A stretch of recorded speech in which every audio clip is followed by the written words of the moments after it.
Hi, I'm Rob. And I'm Rob. And this is Ask Rob and Rob.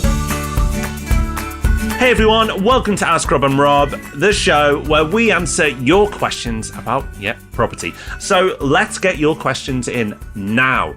Rob, please direct our wonderful people to where they can get their burning questions answered. Yeah, could not be easier. Just go to propertyhub.net/ask. There you can leave us a voicemail, or if you want to appear in our Sunday Times column, you can send us a written question there as well. So both at propertyhub.net/ask. But we love people who leave us a voicemail because that means we can answer them there here on this show. First up, we've got a question in from Kenny. Hi, Rob and Rob. I'm actually one of the listeners who've went back and listened to all of your episodes, so a big thank you for all the content. It's incredible. My question is actually around mindset. I know you speak a lot about that in your episodes, and I agree, it's extremely important. But I feel like the more properties I have, and the more free time I get, and I get to do the things I love, I get to spend it with the people I love as well. And I believe that's most people's goal. But I feel like the more time I do have, the more time I also have to overthink or overanalyze, and I think it's hard to stay clear in the mindset thing. Of course, it's such a luxury to have so much time and to do the things that we love. But I wondered if you have any book recommendations or even podcasts to help keep your mindset positive and not negative with all the ongoings of the world. But I feel like that might be a lot of people's situation where they have a lot of free time or more free time than they ever did. And yeah, it can certainly affect your mindset. And I just wondered if there's any recommendations. But thank you again, and speak to you soon. Kenny, it's hard to say that without me sounding more Scouse than normal. It's one of those names that makes me very, very Scouse. And thank you for your question. It's a brilliant question, actually. And I love it when I'm allowed to stray from property from time to time. And you've touched on one of my favourite subjects, mindset. I have given this a lot of thought because at some point, I may have a lot of time on myself. I choose to give my time to my business. But what if I move on from that business at some point? Don't worry, no big news or dramatics, but at some point, that will happen. And when that happens, then I'm going to have even more time than I have now. And I, through a lot of reflection, have learned that that probably won't be a good thing for me. And I'm the type of person that needs to be stimulated and need a lot going on. So I've already started to plan my next things. I'm someone who lives in the future. That's where my head is at all the time. It's looking at what's next. And I think that may be useful for you. Actually, the what next needs to become what now. You need to find things that are going to stimulate you, that's going to add value to your life, and hopefully others as well.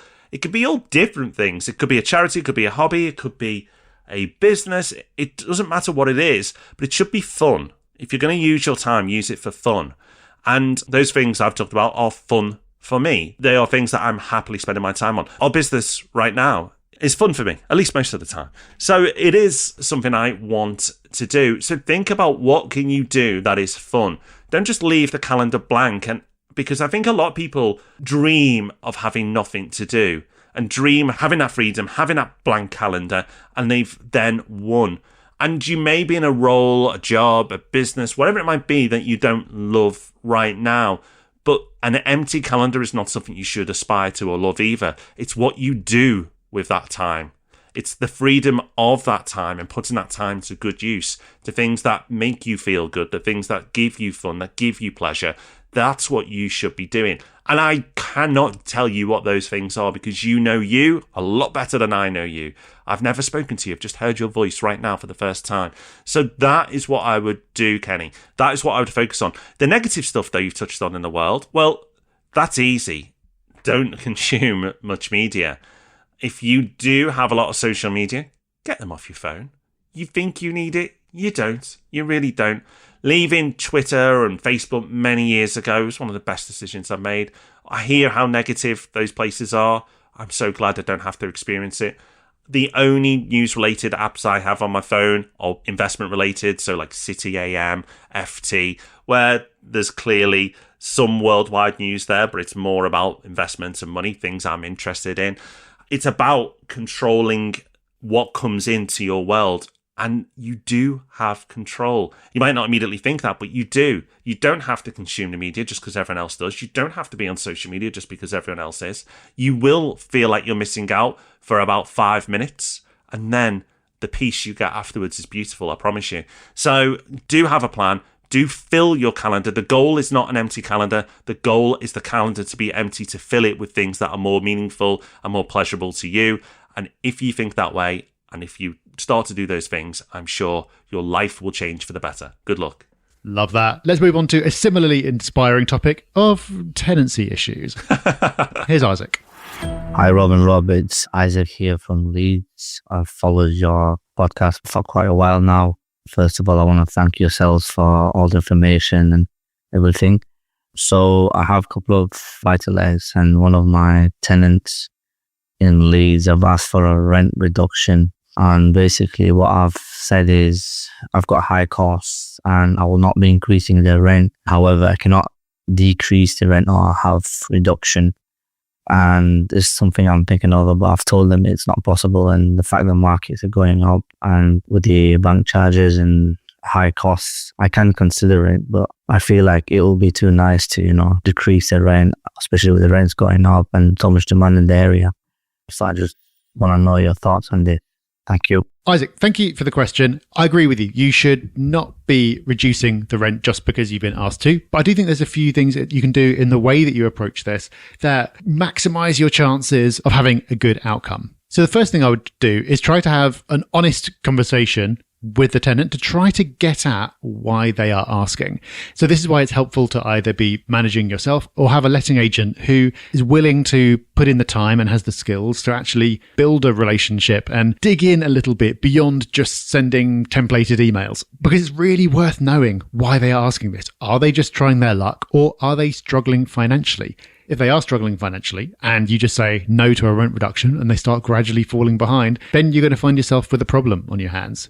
That doesn't mean that you just fold and do it, but it's definitely something to be aware of and something that you might be able to help out with in other ways. But it all starts with having a conversation and finding out where this has come from. The other thing I would do is in that conversation, not mention any of the things that you've talked about interest rates, high costs, any of that. Your situation, from their point of view, is completely irrelevant. They don't care about you, and nor should they. What matters is market rents in the area. So let's say market rents in the area are £1,000 per month, and that is what you are charging them. If they're asking for a rent reduction to £800, then for me, the answer is, well, no, not because my mortgage is this and that, and I need to make a margin. The answer is, well, no. Going to rent anywhere else in the same area, same size, same quality would cost you £1,000 a month. So I'm comfortable with that being the level of rent. If you're basing it around data and facts, it becomes a lot harder to take issue with. And it may even be the fact that market rents in the area are £1,200. So then you can point out, well, in fact, if you moved anywhere else, it would cost you more. So you're definitely getting a good deal here. Of course, it could be the case that you are overcharging and market rates have fallen. Not likely. That's not the case in virtually any part of the country. But if that were the case, you'd then have a decision to make about, well, do I try to keep this going because I'm onto a good thing? Or am I willing to lose the tenant and have the gamble of finding someone else? But it's all based on market rents. That is what matters. And that is how I would frame the conversation. So Isaac, that's how I'm thinking about it. But my main piece of advice would be dig in a little bit, because most people don't wake up one day and just ask for a rent reduction out of the blue. There's probably something else going on here, and it's worth knowing what that is. So I hope that helps, and good luck. So that's us done for another week. We'll be back on Thursday with the Property Podcast in the Sunday Times on Sunday, and back this same time, same place next week, answering more of your questions. Until those wonderful events occur, take care, have fun. Bye-bye. Bye-bye.